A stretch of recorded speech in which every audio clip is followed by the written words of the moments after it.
Welcome. In front of me is a ZTE Blade A53 Pro, and today I'll show you how we can capture a screenshot on this phone. So to get started, you'll need to open up content that you wish to capture. I'll be using home screen as an example for this, so it's obviously already open. In your case, just make sure that the content that you want to capture is actually visible on the screen. Once that's prepared, simply hold power button and volume down at the same time.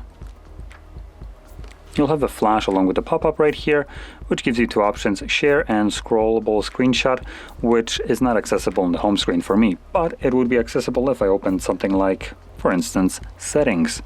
So just to demonstrate it, as you can see, I can now capture a scrollable screenshot. It will start scrolling. I can click on it to stop it from scrolling and also scroll down myself. Click on done, save, and once it's saved, I can find both of these screenshots in the Photos application. So as you can see, they're right at the front. So there we go. Now, if you found this video helpful, don't forget to hit like, subscribe, and thanks for watching.